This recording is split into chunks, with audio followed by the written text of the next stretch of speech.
نساء په تیرو آیتونو کې آیت نمبر 32 کې ویل شو للرجال نصیب مما اکتسبوا وللنساء نصیب مما اکتسبنا. ان سړو ځان له حقوق دي، لکه د کسب نه مراد حقوق مقرره مونږ ویلو، او د ښځو لپاره ځان لري. او للرجال علیهن الدرجه مخکې ویل شو په سورۃ بقره کې ولهن مثل الذي علیهن بالمعروف، خو وللرجال علیهن درجه د سړو په دې ښځو باندې لویه درجه ده. هغه درجه څه ده چې سړی به قوامي د ښځې. الرجال قوامون علی النساء. قوام څه ته ویل کېږي؟ قوام او قیم منتظم ته ویل کېږي، یعنی د کور انتظام به سړی کوي، د کور انتظام به سړی کوي، د ښځې د ژوند انتظام به سړی کوي، مال به سړی لګوي، حاکم به سړی وي، مشري د سړي حق دی، په کور کې مشر به سړی. ولې؟ د دې څه وجوهات دي. یو دا ده چې سړو له الله تعالی جسمانی برتري ورکړې ده، نو قیم او د قوام دپاره دا ده چې دا به جسمانی برتري، نو په ښځه کې په سړي کې جسمانی برتر څوک دی؟ سړی دی. دویم نمبر دا چې ذهني برتري م الله سړی له ورکړل، د ښځې نه ورکړي. ذهني برتري، ذهني تور باندې سړی برتر دی په ښځه باندې، ځکه چې په دې وجه باندې د دوه ښځو ګواهي د یو سړي برابر ده. او دریم نمبر معامله فهمي، دا م الله رب العالمین چا له ورکړل؟ سړي له ورکړل په نسبت د ښځه باندې. نو بما فضل الله بعضهم علی بعض، دا جسمانی برتري ده، جسمانی ذهني برتري معامله فهمي ده مراد ده. نو یو وجه دا ده چې سړی به په ښځه باندې حاکمي، ځکه دې ته یو څو برتریانې حاصل دي، جسمانی برتري ده، ذهني برتري ده، معامله فهمي ده، دور اندیشي ده. او دویم نمبر دا ده چې د آیت نه معلومیږي چې جمله اخراجات دا د ښځې د چا په ذمواري دي؟ سړو په ذمواري دي. بما انفقوا من اموالهم، دا دو وجې دي چې سړو له الله په ښځو باندې مشري او برتري ورکړې ده. پاتې شو دا چې نن سبا بعضې زنانه وایي چې دا چا ویلي دي چې ښځه کمزوري ده. په هغه اتم تاریخ باندې چې کومې زنانه راوځي هغوی یو آواز کړی و که نه وي چې هم بچے پیدا کر سکتے ہیں، کیا مرد پیدا کر سکتے ہیں؟ وایي چې موږ بچي پیدا کولی شو، سړی بچي راوړی شي. دې نه معلومېږي دا چې ښځه ډېره سټرانګ ده په نسبت د سړي باندې. نو دې جواب مولانا مودودي رحمه الله ته چا ویلي چې دا ښځې د اسلام ښځو له حق نه دی ورکړی، دې حقوق غواړي، اسلام له حق ولې نه ورکړي. مولانا محترم یو ښکلی جواب ورکړی، ویل دا د ښځو حقوق نه غواړي، دا زموږ د سړو حقوق غواړي. دا ښځې چې کوم حقوق غواړي دا د سړو حقوق غواړي. د ښځو حق دې ته میلاو دی، خو ښځې د سړو حقوق، بازار ته بوځو دا سړو حق دی، مشري به کو دا سړو حق دی، جګړې به کو دا سړو حق دی، رزق به ګټو دا سړو حق دی. لہذا صحیح خبر هم دا ده چې کم صلاحیتونه الله سړو له ورکړي دي، نو ښځو له نه دي ورکړي. په دې قرآن کریم کې آیت دی، تقریبا سورۃ الحج دی که سورۃ الانبیاء ده، چې ومن ينشأ فی الحلیة، کوم سورۃ ده لکه او من ينشأ فی الحلیة وهي فی الخصام غیر یبین، چې کومه ښځه په کالو کې غټه شوې ده نو په جګړو کې هغوی تکړه نه وي، په خصام کې تکړه نه وي. دا قرآن آیت دی. داسې وشوله چې موږ بیزاوي ویلې، بیزاوي وړه دوره کې 2006 خبره ده. مولانا سلیم صاحب الله دې غریق رحمت کی موږ استاد نو هغه راغی بیزاوي موږ ته ویله، نو کتاب کولاو کو یو بیبند هلک ویل نن درته ویل ناشنا خبره کومه، ویل نن د قرآن په آیت باندې پوه شوم صحیح. مولانا سلیم صاحب ویل چې نن د قرآن په آیت باندې صحیح پوه شوم. ویل څنګه تاسو ته پته راوې؟ زه نن راتلم اب د بجلیګر نه راتلو په دې بایپاس باندې، کله چې سړی د مقام چوک څخه کوم بایپاس دی او دلته راځي ته برفخانه ده په دغه ځای کې، د دې برفخانې سره بیا د تفهیم ته لار راتاوېدله، نو دغلته موږ راتلو. نو مولانا سلیم صاحب په دقه ځای راتلو، ویل د برفخانې نه راتلم په دغه ځای کې په سایکل راتلو، بوډا په سایکل وراتلو. ویل په دې کې یوه ښځه د یو کور نه راوتې ده، بله د بل کور نه، ویل د ډېرې پلیتې کنځلې کولې، څښا کنځلې یې بل ته کولې. یوې ښځې د بلې ته ویل، ویل بل ته ویل زه د لږ سلو شوم چې دا څه وایي. ویل کنځلې کولې، ویل په دې کې د یو کور نه سړی راووته، چې د بل کور نه سړی راووته، صرف یوه کنځلې وکړله، هغې ونه ویل چې څه ورته ویلو. یو کنځلې وکړل په دې کې بیا د ښځو پته نه لګېدل ایسته خبره ختمه شوه زه پوه شوم چې الله رښتیا ویلي دي چې ومن ینشأ فی الحلیة وهي فی الخصام غیر یبین څوک په کالو کې غټ شي نو دا په جګړو کې تکړه نه وي ګوره دا ښځه د سار نه لګیا خو سړي مقابله ونه کړله ونه نوته زه اوس په دې پوه شوم چې الله رښتیا وایي چې سړی برتر دی په نسبت د ښځه باندې نو ښځې به هسې زور کوي اوس ښځه جمناسټیک یې وکړه کراټې وکړل یو بیا تاویږي را تاویږي دا خو ځان له یو کیس دا خو یو مهارت دی نو مهارت خو که ښځه حاصلول سړی هم حاصلولی شي یا وایي چې ښځې خو جاز چلی یا ښځه مطلب ډریوري کوي نو دا خو سکلز دي دا خو انسان کې الله صلاحیتونه اچولی دي انسان نه هر څه جوړېږي نور برتریانې الله سړو له ورکړي دي ښځو له نه دي ورکړي لہذا سړی به په ښځو باندې قوامي نو د قوام څه معنی ده قوام معنا محافظ به همي مؤدب به همي حاکم به همي دا ټول به په دې وجه باندې کله چې کسرا حکومت ښځې واغستو نو رسول الله ویل چې لن یفلح قوم ولوا امرهم امرأة چېرته به قوم کامیاب نشي چې هغوی خپل اختیار ښځو له ورکړی دی الرجال قوامون علی النساء سړی به حاکمانی په ښځو باندې سړی به حاکمانی په ښځو باندې البته که ښځه وایي چې ښځو ته ولې د حق د حکومت نه میلاو دا دنیا کې چې ژوند تېرېږي د حاکم او د محکوم په قضیه باندې به دا چلېږي چې یو حاکم بل محکوم وي که ښځې او خاوند یو شان وي بیا خو دا حکومت نه چلېدو الرجال قوامون علی النساء سړی به حاکمانی په ښځو باندې سړی به منتظمینی په ښځو باندې ولې بما په دې وجه باندې فضل الله چې الله غوروالې ورکړی دی بعضهم بعض لره علی بعضین په بعض باندې دا غوروالې الله ورکړی دی نو ښځې دې په دې باندې قاریږي نه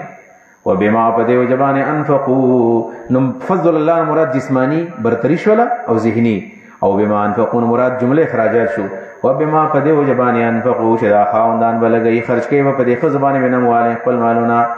والصالحات قانتات حافظات للغیب اوس په دې کې د ښځو صفتونه بیان شو ښه ښځه چاته وایي حدیث کې راځي خیر النساء ښه ښځه کومه ده امرأة اذا نظرت الیها سرتک چې کله خاوند ته ته ورته وګورې ته خوشحاله کړي یعنې ته ورشې هغه پاکه ګرځي صفا او چې ته ورته وګورې نو هغه تا ته داسې وګوري چې قاره نه وي او ښه په محبت باندې وګوري او وایي چې ته ماته څه حکم کوې زه یې منمه یو واذا امرتها اطاعتک چې ته ورته خبرې حکم وکړي ستا ومني اذا امرتها اطاعتک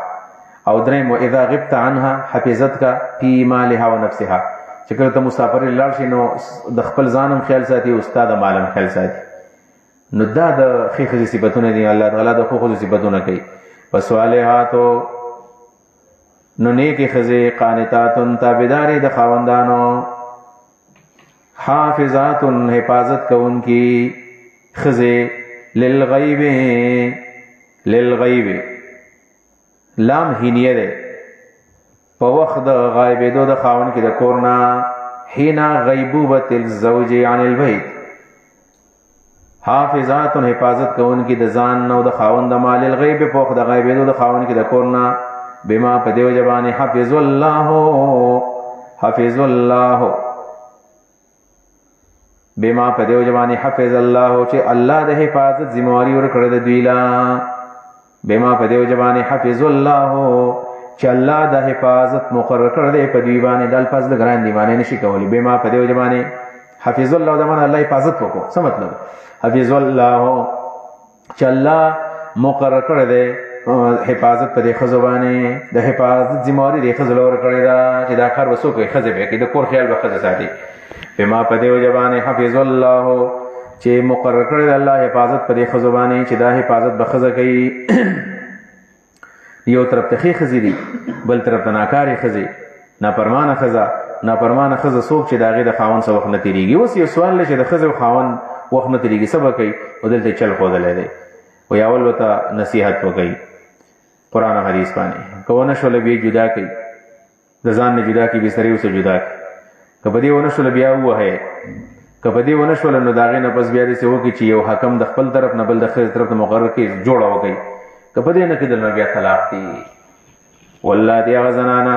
تخافونه چې تاسو یېرېږئ نشوزهن د هغې د نافرمانو نه نشوز د هغې د نافرمانۍ نه د دې ښځو نافرماني نشوز عصیان فعظوهن نو نصیحت ورته وکړئ په قرآن او سنت واهجروهن جدا کړئ دا ښځې فی المضاجع په بسترو کې مضاجع نه بستره ده دیو ابن عباس معنا کړل کنه ايزاجعها ويدا وهجرهن بالمزاج دا معنا ده ايزاجعها ويوليها ظهره اليها ايزاجعها ويوليها ظهره اليها ولا يجامعها دقه معنا ابن عباس کړل وضربوهن او وهي کم زی بوله وهي نو مخ ولا نه وهي او اډو کې ولا نه وهي دا وهل به د ادب دا به د عذاب نه د تادیب به د تعذيب نه وي وإن أطعنكم كديستاسو اطاعت وب خبره منلا فلا تبغوا عليهن بعمل ټوي په دې خو زبانه دې خو د پاره سبیل اند طلاق الار بیروه کوي ان الله بشک الله تعالی کان دې علیا اوچت دې یعنی منزه دې شرکاونا کبیرن لوی دې په اعتبار د قدرت باندې علیا اوچت دې په اعتبار د صفات باندې کبیرن اوچت دې لوی دې په اعتبار د قدرت باندې وان خفتم دې اصلاح ذات البین وی سلورم نمبر وان خفتم کتا سوی ریدلی شقاق بینهما د مخالفت د دوانو نه د ضد د دوانو نه نو اوشل بیا مرانه فبعثوا مقرر کی حکما یو حاکم من اهلی د سړی د اهلنا وحکما بل حاکم مقرر کی من اهلها د خزی د اهلنا یو د خزی طرفنا یو د سړی د طرفنا او دي ته وای چې تاسو راشي د دې په مېس کې روغه وکي الله وی یرید اصلاحا کده د یریدا یهدا ضمیر د هما راجه د خزی خاوندا کده خزی خاوند د اصلاح اراده وا یوفق الله بینهما جوړ براو الله دوانو په مېس کې او یا د یرید نه مراد دلته کې حاکمین دي او د دې روغ به الله ځکه حاکمین روغ وخته او کبل پر د صلح کون کې خلق دی غواړي چې د خزه خاون جدا شنه په جرګو یوازې نه کیږي لہذا د جرګمار نیت ډیر ضروری دی چې د نیت به خالص دا چې راځي نو ډیر زیات پدې نیت به راځي چې ضرور غراولم یریدا کده دې دواړو اراده وا د حکمینو اصلاح د اصلاح یوفق الله جوړ خبر ول الله بینهما دوه پمنس کې ان الله بشک الله تعالی کان علیما پوها فظاهر باندې خبيرن خبر دې په باطن باندې وعبد الله وسددي آیت کې تقریبا 100 اوامر الله رب العالمین ذکر کړی دي په دې آیت کې د دې مقصد دا دی چې اسنه په حقوق العباد کې تاسو ورننه وځي چې د بنده حق او خزه خاون جوړوي او د الله حق د نيش حقوق العباد ورستو بیا الله ترغیب ورکی حقوق الله تا وعبد الله د الله عبادت وکي یو ولا تشركوا شریک مجوړي به د الله سره شي نه هیڅ دعا وبالوالدین د مور او پلار سره احسان خېګړه کوي درې وبذل قربا د خپلوانو سره خېګړه کوي سلور د خپلوانو سره خېګړه صدا که حق د سفر زیو الله ورکا که فرض حق نه نو ټیم پټه مغواړه راغواړه ملاقات لزا تحفه وللېګا ولیتاما پنځم نمبر یتیمانو سره خېګړه کوي والمساکین شپږم نمبر د مسکینانو سره خېګړه کوي والجار د گاونډي سره خېګړه کوي وم نمبر اوس گاونډي څو قسمه دي درې قسمه گاونډیان وم اتم نام گاونډي درې قسمه دي کم والجار او خېګړه کوي د گاونډي سره کم گاونډي ذل قربا چې خپل ذل قربا ذل قرابا ذل قربا چې خپل د خپل گاونډي سره خپل سو نستا رشتہ دار دی ذل قربا رشتہ دار والجار او د گاونډي څخه خېګړه کوي الجنوبي چې پردې ده او لري ده جنوب دوه معنی دی خدا چې پردې ده پردې څه مطلب ده پردې مطلب ده چې مسلمان دی خوستا خپل نه دی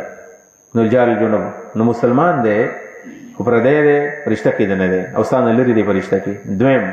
دینه مراد والجار الجنوب مراد هغه جار گاونډي جنوب چې ستانه لري دی مطلب په دین کې نه لري کافر نو والجار ذل قربا هغه گاونډي چې مسلمان دی والجار الجنوب هغه گاونډي چې کافر دی نو جار الجنوب یو معنا مسلمان او چې رشتہ دار نه دی دویم د چې کافر دی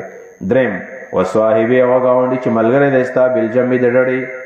خېګړه کوي دا گاونډي سره صاحب چې گاونډي دی بل جمع د ډړې ملګری دی د ډړې دریم گاونډي دی صاحب الجم هغه گاونډي چې صاحب الجم دی ستا اړخ تر نو اړخ دا معنا چې بالکل کور په کور دیوال په دیوال لګیدل دی دویم د دې نه مراد وای سفر ملګری دی چې په گاډي کې سر په جاز کې سر په سټ کې ناشته نو دام صاحب الجم دی او دریم نور دین خزه مراد ده او صاحب یو خېګړه کو دا ملګری سره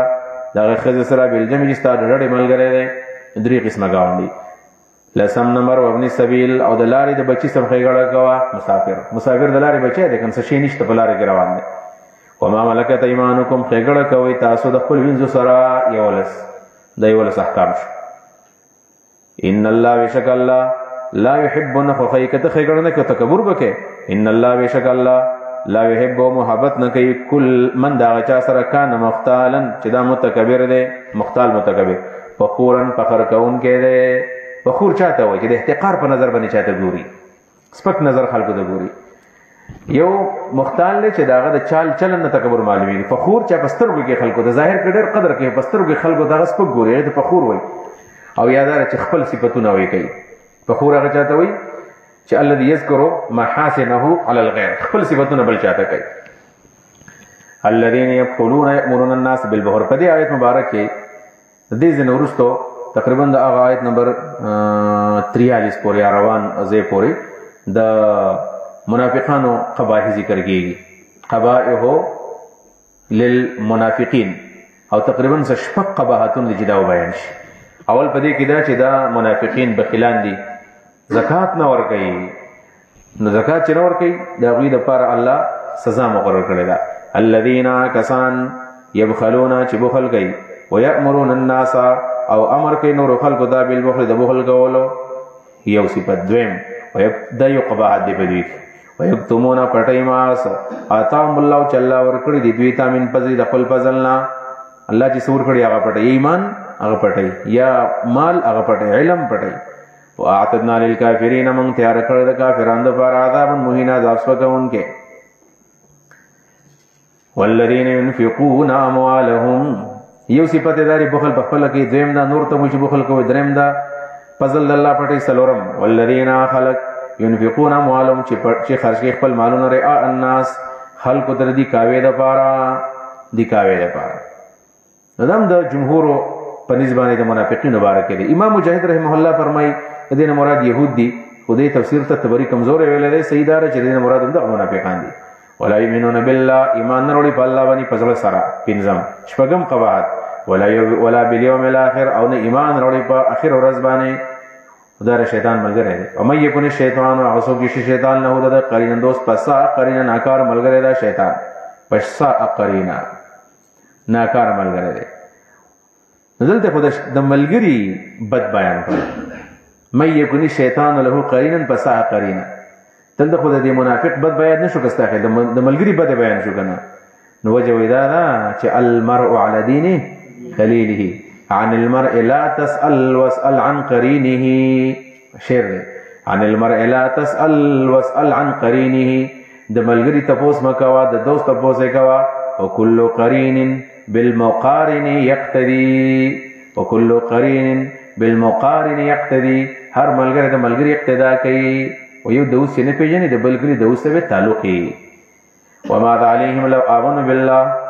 وما عليهم د زجر دے ستندر برا پریوته پدی باندې وما عليهم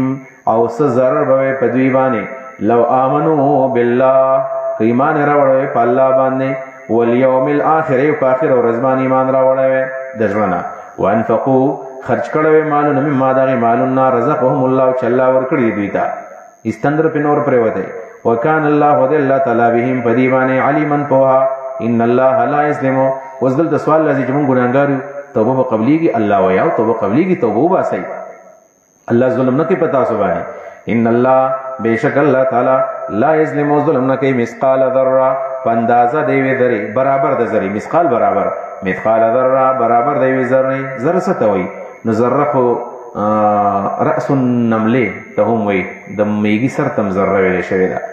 او النمله د ذره النمله الحمراء د سر میګانی سر نری کچ کچ میګانی په شکل کې دي تم ذره ویل شوی دا او ذره دغه تم وی دا ذره الشمس نه هم غسته شوی دی کوم چې د نور شعاع ده دې تم وی او ذره خردلی ته هم خردلی ته نو ذره منګه دغه ذره وایو انور د ذره د شعاع په معنا باندې برابر د شعاع د نور وین تکو کجر دوی دا ذره حسنتن نیکی یضاعفها الله به دوچن کې په آخرت کې ويؤتم لدنه الله باور کې د خپل طرف نه د اجر عظیم لوی چې جنت ته فكيف اذا جئنا من كل امه بشهيد فكيف نسحال به پیغمبره اذا جئنا چکل من راولو من كل امه دهر امتنا بشهيد یو گواه د گواه بسئی دا گواه په دې باندې چې تاسو ته دین را رسیدلې ده کنه ده تاسو د حق نه خبر وای کنه وای وجئنا بک من براول تعالی پیغمبر علیه اولای په دې خلق باندې شهیدن گوا شهادت د محمد رسول الله صلی الله علیه وسلم په خپل امت باندې د قیامت پر ځبانی کیږي حدیث کرازی عبد الله بن مسعود رضی الله عنه ته نبی رسول الله ویل چې اقرا علی کتاب الله عبد الله ما تلک د الله کتاب وایا عبد الله بن مسعود ورته ویل چې اذا الله رسول کیف اقرا علیک وعلیک انزل الله رسول قرآن خو پتا نازل لستانه مزه کوي نبی علیہ السلام ته زه خو چې د بل چانه مورما عبد الله بن مسعود ته سورۃ النساء شروع کو او دې زه تر اور سره پکې فیدا جئنا من کل امه بشهید نبی علیہ الصلوۃ والسلام سلګو اوازونه کول عبد الله بن مسعود چې ورته وکتل نو فیدا عیناه تدریفان رسول الله صلی الله علیه وسلم خو روانه وي رسول الله ویل چې زه بسنګ وای په دې امت باندې کوم ما ته د خپل امت معلوم دی زه بسنګ وای کوم زه بسنګ یم چې زما د امت غلطیانی کړل دي زه خو سفارش کوم زه بسنګ یم چې ما دین رسول دی دین لري باندې دا خوري رګرانه ده خو زه د قیامت پر ځباندې سی ویما کوم چې زما صالح ورور عیسی علی السلام کوم خبره کړې وا سو ورته ویما سورۃ مائده کې ان شاء الله راشي آیت نمبر 117 کې چې الله تعالی بس سو پر چې زوما نو زه په دې باندې گواوا او کله چې زو پاتې ما كنت انت الرقیب علیهم بیا ته خبره سو پر چې زوما نو زه خبره یم چې دا خو زما سم ملګرو صحابه او چې کله زو پاتې نو بیا ته پته را هند دې اخیر زمانه دې امتیانو پته نبی علیہ السلام ته چې دا ورانی خو ځنه شمول الله ته چې دا غلط کار کوي وسم چې الله ته به خبرې نو ان تعذبهم فانهم عبادك وان تعذبهم فانهم عبادك تستزاول ورکه استا بندگان دي او کما فی وتکین الله تعالی انک انت الغفور الرحیم مطلب زو بیا هم د ما په خبرو کوم دغه پیغمبر دی یوم الدین په دا ورځ باندې یود الذین غواړي وا کسان کفرو چې کافران دي وعصوا الرسول او کسان چې نافرمانی پیغمبر کړي وا سب غواړي لو تسوا بهم الارض ارمان چې برابر شي په دې باندې د ازمکا ارمان چې د ازمکه برابر شي لو تسوا ارمان چې برابر شي بهم په دې باندې الارض ازمکه د ازمکه برابر او قبر نه بیرته خلک نه راخته قیامت ورځ یادې ولا یکتمون الله دی بنشي پټول د الله نه حدیثا یو خبرهم الله نه خبره پټول نشي یا ایها الذين امنوا لا تقربوا الصلاه وانتم سكارى دا اوس بیا امور مصلحه ذکر کی یو مصلح امردار الله اصلاح کوي چې په نشه باندې الله پابندي لګولې وکنه شراب باندې الله پابندي لګي ولې شرابونه انسان ذهن خرابيږي عقل خرابيږي نو الله اوس پابندي لګي دا تفصیل موږ ویلو او کله یو د موجه شراب مسکې نو سب نه پرېږدي نو الله رب العالمین اول په مونږ کې بند کړ دا اولنې حکم د شراب باره کې چې مونږ کې اول بند کړ چې په مونږ کې بند شول څه کسان د دین واوختل بیا چې کله ډوړې وشوله او بیا حضرت علی زه چې مستمع کې شوی دی دا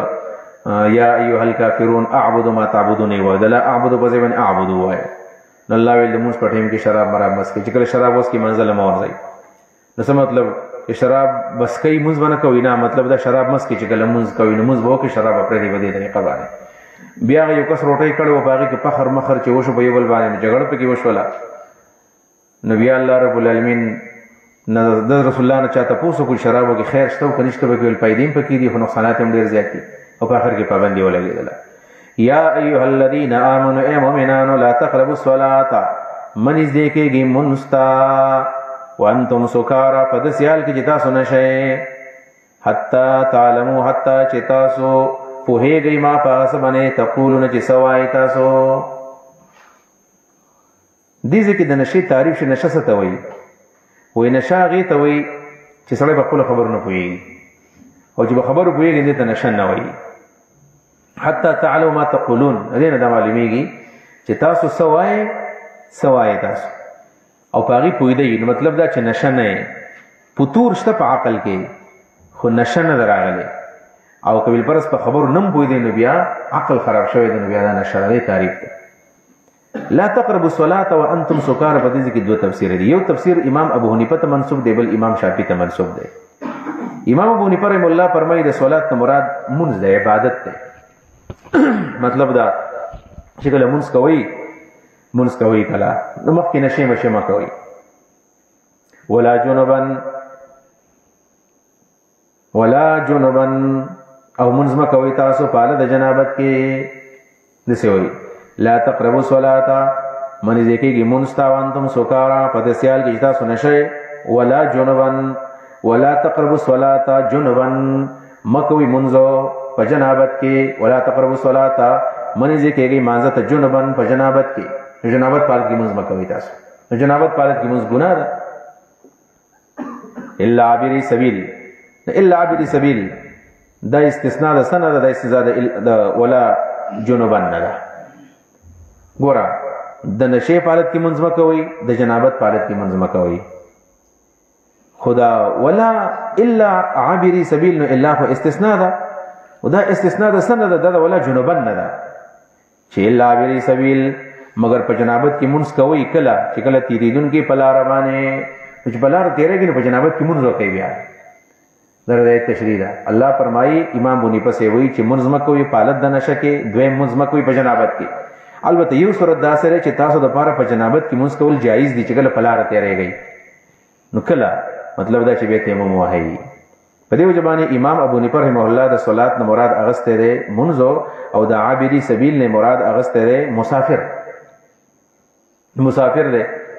او په لاره کې روان دی جنوب شو او د مونځ ټایم راغی دا بس کې لامبي به اوبه نشته دی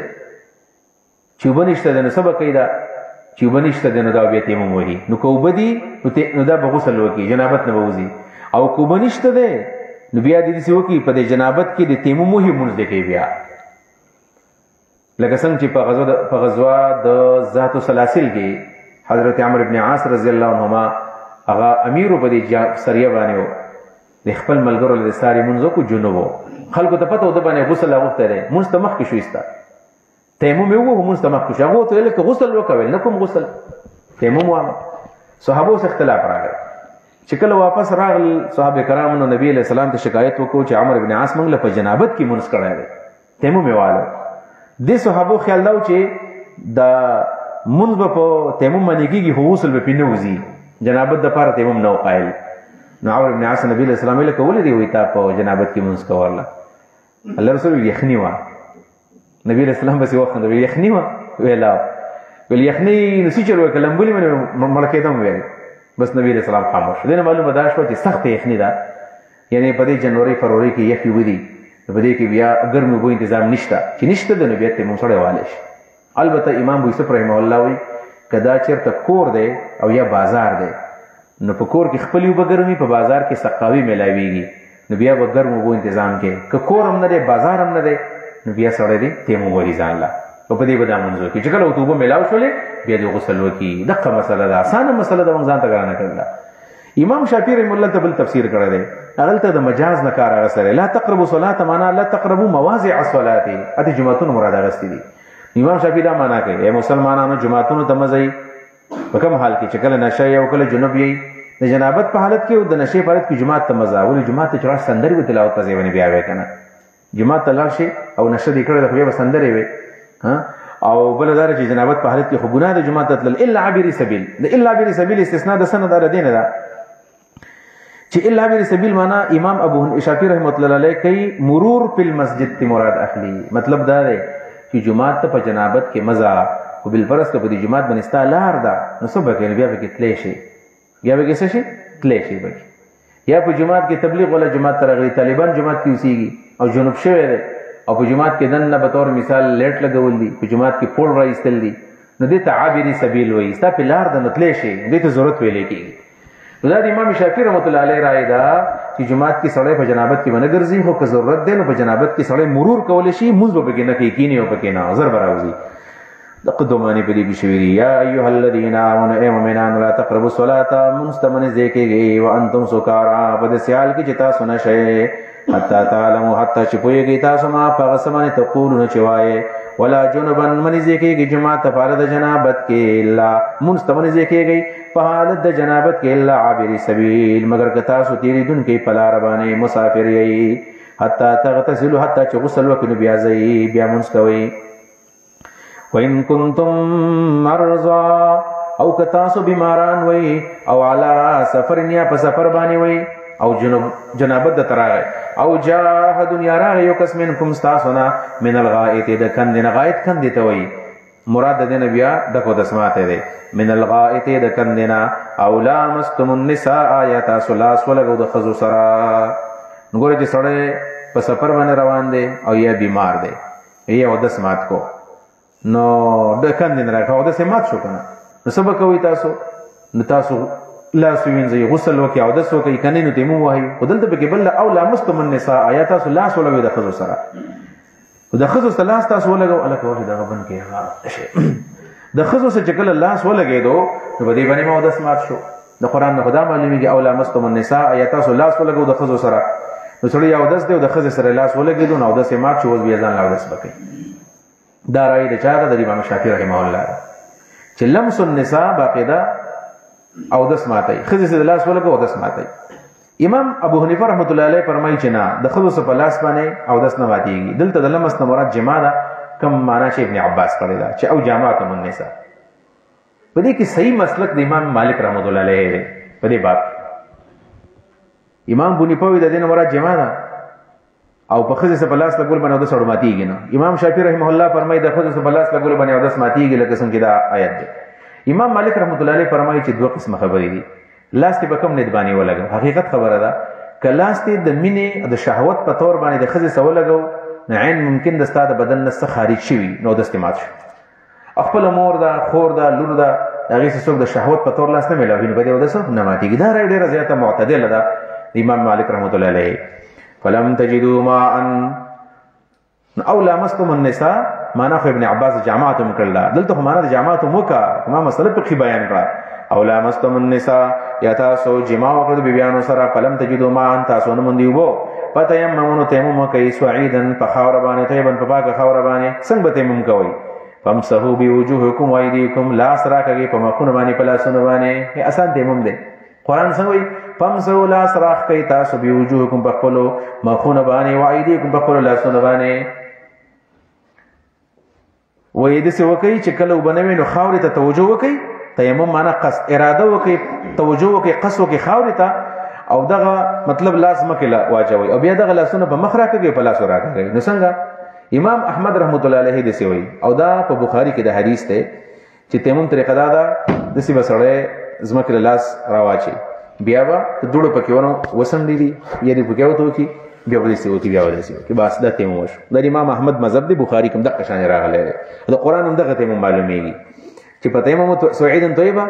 اراده به د پاکي خاوري وکي چې خاور پاکي بیا بس وکي لاس براخ کې بسوانه په مخ باندې او په لاس باندې د قضې پورې روزغینه پورې دي زی پورې د امام احمد مذهب دی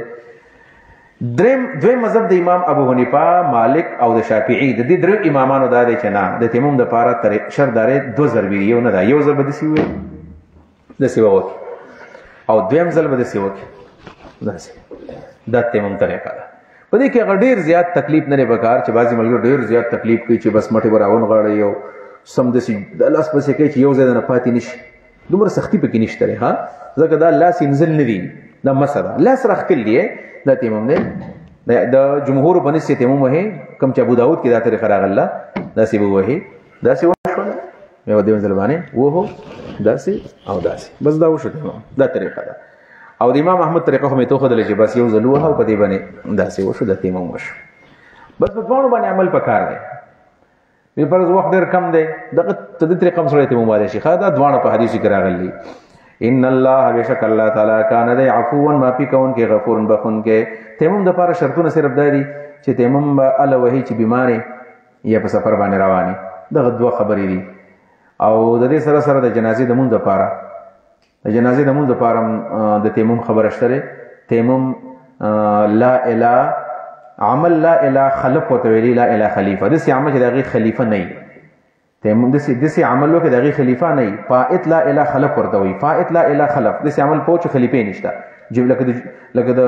جنازې مونږ دی د خلیفہ نشته مستخیم مونږ لپاره تیمم نشواله د جمعې لپاره ځکه جمعې مونږ نه پاتې شون مستخیم نو خو د اختر مونږ نه بیا بل نشته جنازه نه دغه بل نشته دغه لپاره والي شي او دا د زمکه د جنس نه وي زمکه د جنس لکه اوس په دې لرګینه والېږي په دې کارپټ نه والېږي ځکه د زمکه جنس نه دی په دې لرګینه زمکه جنس دی خاور ده شګه ده سنگ مرمر دی کمر دی وغیره دا دي او د هغې نښه وایي دا ده چې کله دا دغه کې دا اور ته واچوي نو ویلې کېږي نه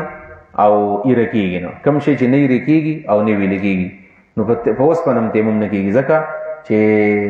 دا ویلې کېږي نو که خاوره وي نو که اوبه نو اودس به وکړي که اوبه نه تیمم به وهي اوس داسې ځای کې چې نه اوبه شته او نه خاوره شته ای خدای دې په هغه ځای کې غرق کړي چې ټوک اوبه نه وي داسې ځای ته سړی لاړ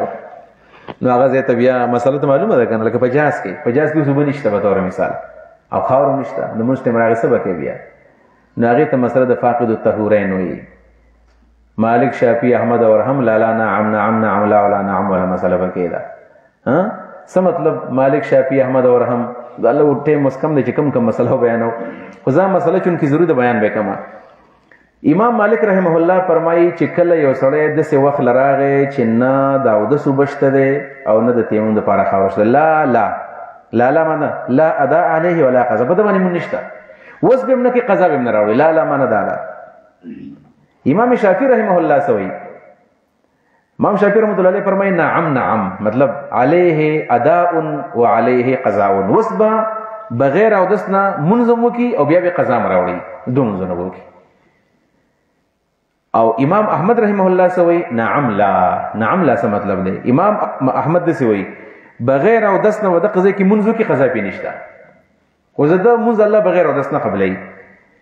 او امام ابو حنیفه سوئی لا نعم بس په دې باندې ادا نشته مونږ د قضا کې چې کله ټیم راغی قضا دی بیا راوړي لا نعم دا معنا ده دې ته وی مسله د فاقد الطهورین نو په یو شعر کې اسانه جمع شوی دی چې مالک شافعي احمد او ارهم لا لا نعم نعم نعم لا ولا نعم په دې کې د ټولي مسلې راځي د نعم نه مراد چې شته دی او د لا نه مراد چې نشته دی دغه تفصیل مې راته ووایو خجی ان الله کان عفوا غفورا بشک الله معافی کون کم دے او بخون کم دے علم تر الی الذین اوتوا نصیبا من الكتاب د دې زنه اوس دا شروع شي تقریبا د آیت نمبر 57 پورې بدار راځي ان شاء الله چې په دې مبارک آیتونو کې د دې اهل کتاب ولس قباحتونه بیان شي او دا غي نه پس بیا زواجری دا سورۃ النساء ټول قباحتونه دی يهوديانو د اهل کتابو قباحتونه کم کم دي د په بقره کې مونږ ویلي دي صرف اوس ته ګوره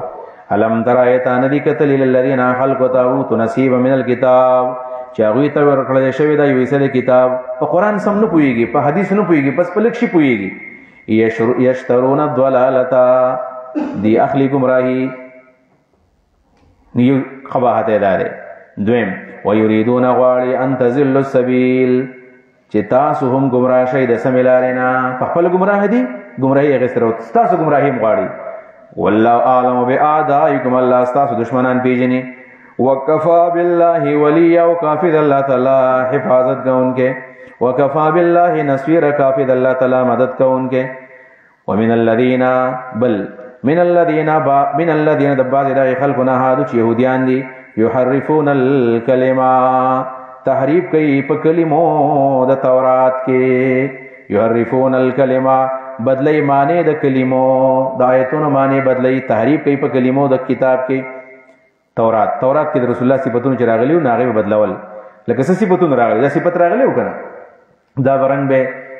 غنم رنګ به قد به درمیاني سترګې به توري وي او وخت به ننیغي نه بګونجي په ملا به مهر د نبوت وي دي دا خبري بدل کړلې ول دا پیغمبر صفاتونه نه دي يحرفون الكلمه بدلی کلمو لرا عن مواضعه د خپلو زګونونا مواضع لفظ په موضوع له کې چې مستعمل شي ته حقیقت نه موضوع له مواضع موضوع جمع د موضوع ده عن مواضعه د خپلو معناګانونا اړې کلمو لرا عن مواضعه د خپلو معنونا امام رازی رحمه الله فرمای دا لفظ په سورۃ مائده کې راغلی دی آیت نمبر 41 کله من بعد موازیه راغلی دی او دلته عن موازیه من بعد موازی التا مراد داغه لفظي معنوي دوانه تحریف ته او دلته صرف او صرف معنوي تحریف ته چې معنوي تحریف کوي ويقولون ويدي دا ځان لا قباحتونه دي ښا د مخکې د دې وضاحتونو په تفصیل بقره کې کړو ځکه په کې ټیم اغسته بل ويقولون ويدي سمعنا ما غواړل واسینا نیمنو د کله دا خبره کړې و د کړو د رفع الطور په وخت کې بل خبره پیغمبر ته کله ویل اے پیغمبر خبر واوره پټ ویل الله دې باندې روان اورولېږي دا پیغمبر ته ویل الله دې کون کا واسمع واورې پیغمبره غیر مسمعين الله دې تسوان اوري واسمع واورې پیغمبره غیر مسمعين په دې سیال کې چې اذ تا توان اورولې شي د پیغمبر ته به خیره کول دا بل قباحت بل وراعنا او دی وی کلمه دراعنا لین بالسنتهم پتاو د جب سرا وراعنا او وی کلمه دراعنا لین بالسنتهم پتاو هلو د خپل جب باندې لین معنا تاوهی بالسنتهم خپل جبه دراعنا پځه راعینا وی وراعنا او پراعنا سرا لین تاوهی بالسنتهم خپل جبه وطعنن فی الدین ويطعنون طعنا في الدين او عيب لګي په دین کې عيب لګي په دین کې عيب سره طعن په دین په دین پس ملنډي کوي د پیغمبر ګستاخی کوي الله فرمایي اوس دعوت دی ورته ولو انهم قالوا دا خبره دی غلطه وي دا نه خبره وشولې ولو انهم قالوا کچر دی ویلې سمعنا من غواوردل د غیر مسمعين به کنه ویلې دا عصوینا په ځای څه ویلې اتوانا منغا اطاعت وکو واوردل او اطاعت د سمعنا وعصوینا د دې په ځای ویلې وې سمعنا واطعنا قالو ویلې وې سمعنا منغا واوردل واطعنا منغا اطاعت کو منو خبره واسمع او د غیر مسمعين سره صرف د غیر مسمعين به کنه ویلې صرف ویلې چې واسمع واره پیغمبره او دراینا په ځای باندې څه ویلې ونظرنا نه ویلې ونظرنا من ته وګوره لکان خیر لهم دا ډېر خو د دې لپاره واقوما او ډېر برابر خبر به موافقا للشرع ولكن لعنهم الله ولكن الله تعالی په دې کتاب باندې لعنت کړی دی به کو پر هم دې کو پر فوج باندې دا نه خبره د کو پر مستلزم دي فلا يؤمنون الا قليلا ایمان نراوړي مگر خلک ایمان راوړي یا ایها الذين امنوا یا ایها الذين اوتوا الكتاب امنوا بما نزلنا دا وزیت یو قسم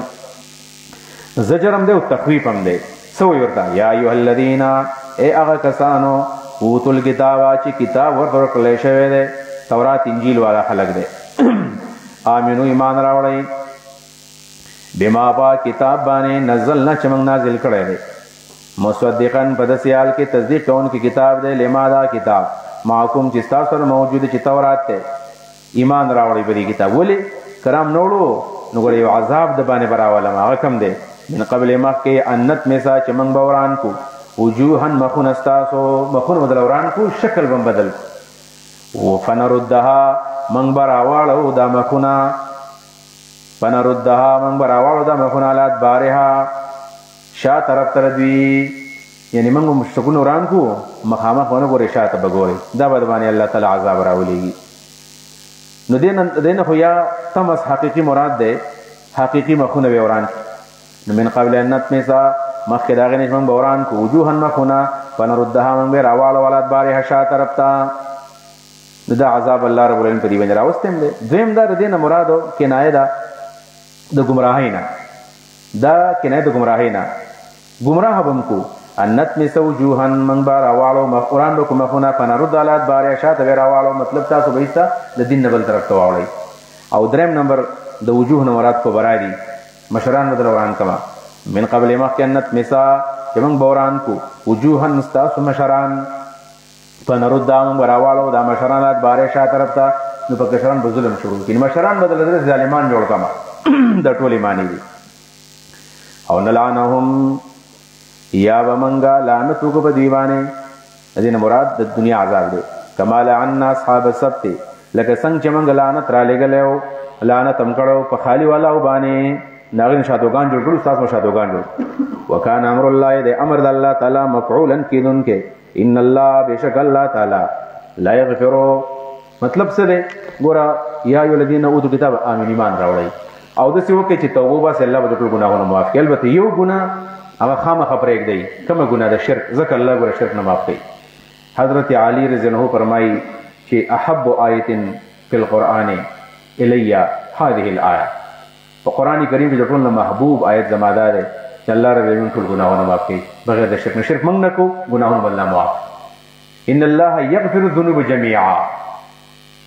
اے خلق ګوره د الله د رحمت نه مه امیده کېږي. ان الله یغفر الذنوب جميعا، الله ټول ګناهونه معاف کوي خو شرک نه معاف کوي. شرک کله نه معاف کوي چې د شرک د عقیدې څخه سړی لاړ شي. نور که سړی شرک وکړي په دنیا کې د توبه وباسي بیا معاف کوي. ان الله بېشک الله تعالی لا یغفر نه بخي یشرک به چې شرک دی وشي د الله سره، شرک نه معاف کوي چې د شرک د عقیدې سره سړی لاړ شي. ویغفر بخي الله تعالی معاف کوي الله تعالی ما ګناهونه دون ذلک چې سوا دي د دې شرک نه لمن دغه چا دپاره یشاء چې وغواړي. که یو سړی ګناهګار د الله خپله تلی دی او عین د ګناه سره دا مړم شو، توبې نه دي ایستلی، عین ممکن دی چې الله رب العالمین یې معاف. ومن یشرک بالله چا چې شرک وکړو د الله سره فقد افترا نو یقینا د جوړ کړل په الله باندې اثمن عظیما، فقد افترا د جوړ کړل په الله باندې اثمن دروغ عظیما لوی دروغ. د اثمن مراد دروغ دي ځکه چې د الله سره شریک نشته. یا فقد افترا یقینا د وکړله اثمن ګناه عظیما لوی ګناه. الم تر الى الذين يزكون انفسهم، د دې آیت مقصد دا دی د دوه آیتونو ان الله لا یغفر ان یشرک به او د الم تر الى الذين يزكون، دا بنیادی تربانه د يهودیانو او د عیسایانو یو قباحت دی چې دی به ویل نحن ابناء الله واحباؤه، من د الله دوستان د الله تعالی بچیو. دا ان شاء الله سورۃ المائده کې راشي آیت نمبر 18 کې او بقره آیت نمبر 111 کې دې ویلو کله يدخل الجنه الا من كان هودا ونصارى.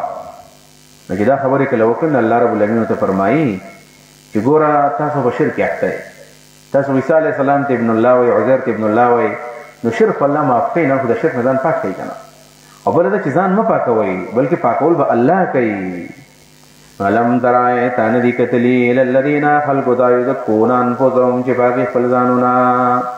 او سو اله ذنوب لنا زمونږ ګناهونه نشته او دا مونږ ته الله معاف کړي دي. زموږ مثال د ماشومانو دی او قبیل پر زمونږ پلاران چې کم تللی دي، زمونږ پلاران چې کم د سخي عبادت 40 ورځې کړی دی نو هغې ته به سزا میلاو شي. مونږ ماشومان یې، مونږ ته به الله سزا نه راکوي. الله ویل داسې نه ده. آیا تا نه دي کتلي هغه کسانو ته یزکون انفسهم چې پاکي خپل ځانونه نه دي پاکوي، بل الله یزکي من یشاء، بلکې الله پاکوي هغه څوک چې وغواړي، دا پاکي به الله کوي. ولا یظلمون په دې به ظلم ونه شي فتیلا معمولي غوندې، فتیل قلیل په معنا. دا لفظ قرآن کې چونکې بړومبي ځل راغی وضاحت دې وکړو.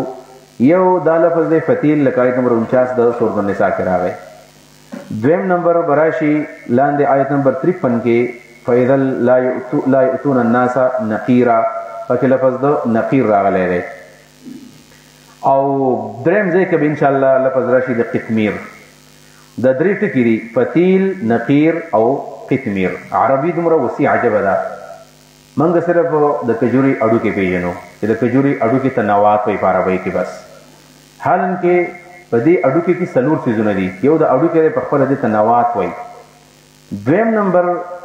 په دې اډوکې کې یو چاو دی، دغې چاو کې یو نری داسې تار تلی دی، هغې ته په عربۍ کې فتیل النوات وایي، فتیل النوات. دویم نمبر نقیر دی. نقیر د دې کجوري د دې نوات د دې اډوکې په دې سر کې داسې یو جوور غوندې ځای دی لکه څنګه چې بانګي په هغې باندې نقر کړی، نقر الدیک نه هغه څه ټونګه، داسې ټونګه غوندې ده، هغې ته ویل کېږي نقر النوات، نقر النوات. او دریم نمبر ته وایي قطمیر. نو قطمیر د کجورې د دې اډوکې نه یو پوستکی تاوي لکه څنګه چې د پیاز یو غټ پوستکی یو نری، دقه شان یو تار ته تاو دی، هغې ته په عربۍ کې ویل کېږي قطمیر النوات. یعنې دا ډېر معمولي شی دی. نو الله رب العالمین داسې ذات دی چې الله په چا باندې ظلم بالکل نه کوي. د قطمیر او د فتیل او د نقیر هم ظلم الله تعالی نه کوي. مراد دی قلیل دی. ولا یظلمون فتیلا، ظلم به ونه شي په دې باندې معمولي غوندې. انظر وګوره، دې نظر نه مراد نظر تعجب دی. وګوره د تعجب په نظر باندې کیف یفترون علی الله الکذب، څنګه جوړوي په الله باندې دروغ. وکفا څنګه په الله دروغ جوړوي چې وایي موږ به د الله دوستان یو، د الله بچي یو، جنت ته موږ ځو، ماشومان یو. وکفا به کافي دي دا دروغ اثما مبینا، ښکاره ګناه، دا ښکاره ګناه ده. او ومن یشرک بالله فقد افترى اثما عظیما، دا هم ګناه ده او د الله دپاره چې بچي سبې دي دا هم ګناه ده. لہذا